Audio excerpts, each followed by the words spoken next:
스몰 리스크 스몰 리턴의 직업이 있고 하이 리스크 하이 리턴의 직업이 있는 거지. 이 나라의 1등들은 이유가 있거든. 너가 학원 강사로 성공하고 싶으면 준비할 수 있는 루트를 얘기해 줄게. 일단 지영쌤을 보고 좀 윤리 강사를 꿈꾸기도 했고, 그 다음에 보통 교사를 꿈꾸잖아요. 근데 강사를 꿈꿨던 이유는 교사를 하면 사실 되게 안정적인 직업이잖아요. 그러다 보니까 스스로 치열하게 살 것 같지도 않았고 되게 현실에 안주할 것 같다는 생각이 많이 들었어요. 그래서 좀 더 내가 열심히 하면 그에 따른 좀 더 보상이 따르고 그거에 자극받아서 더 열심히 살고 이런 직업을 생각을 하다 보니까 처음에는 이제 강사를 꿈꾸게 됐었거든요. 내가 혹시나 뭔가 스타 강사만 꿈꾸고 계속 이렇게 다른 준비를 안 하고 있다가 나중에 너무 늦었다고 생각하는 건 아닐지? 그냥 조그만 학원 강사에 머무르게 되지는 않을지 너무 우려가 돼서 좀 더 다른 직업도 교사 쪽도 생각을 해봐야겠다라는 생각이 좀 많이 들었던 것 같아요.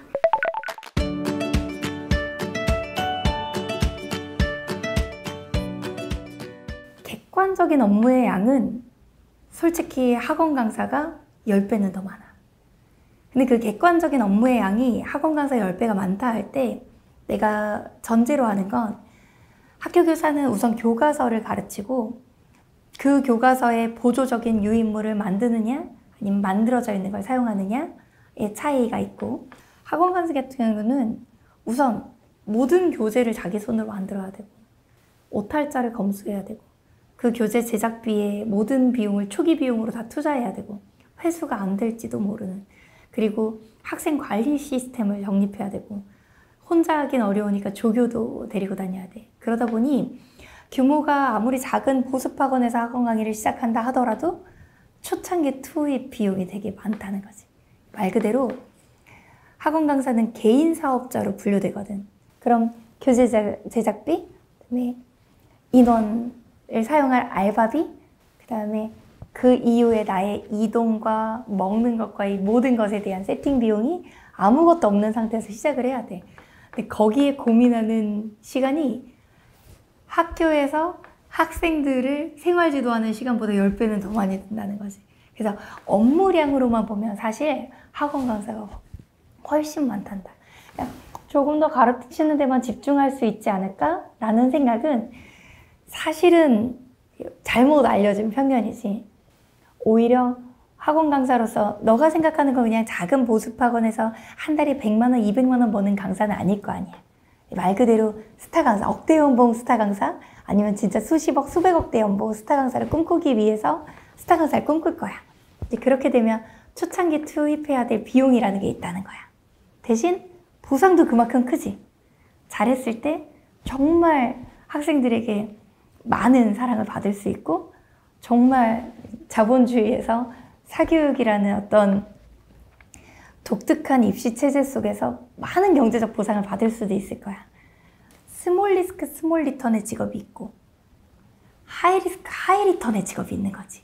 어떤 성향이냐에 따라 다를 것 같아. 내가 안정적이고 초기 투자의 위험을 감수하지 않으면서 자리 잡을 수 있는 교사를 선택하느냐.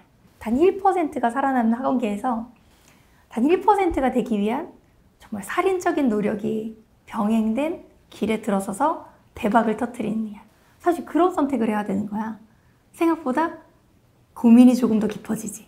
교사는 현실에 너무 안주해버려서 삶이 매너리즘에 빠지지 않을까?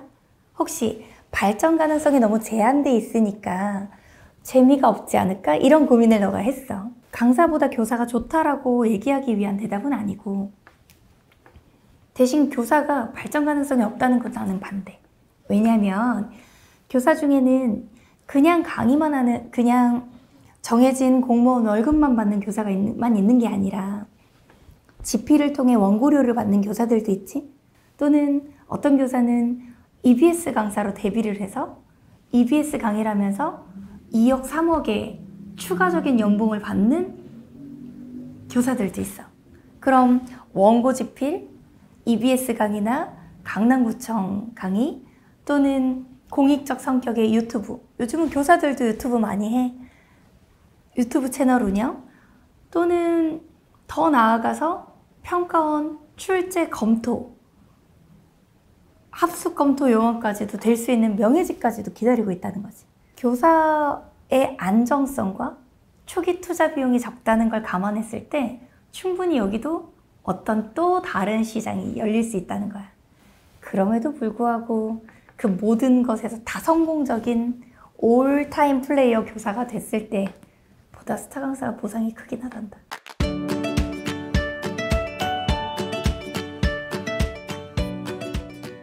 어떤 직업이든 탑이 되면 큰 보상이 따르게 돼 있어. 그리고 어떤 직업이든 탑이 되기 위해 요구하는 게 사람들이 생각하는 실현 불가능한 정도의 진짜 뭐 운이 따라줘야지만 되고 조상이 도와야지만 되고 그런 게 아니라는 거야.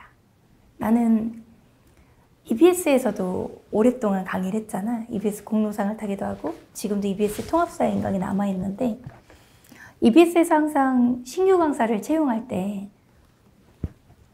오디션을 봐. 다 같이 하는 말이 있어. 참 인재가 드물다. 성공하고 싶고 스타 강사가 되고 싶은 사람 많지만 그만한 준비를 해온 사람이 없는 거야. 그래서 난 그렇게 생각해.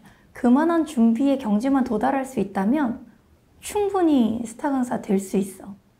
너가 생각하는 어떤 유명 인강 사이트의 선생님들, 대치동에서 수백 명을 넣고 강의하는 연봉 몇억 대의 선생님들 또는 몇십억 대의 선생님들이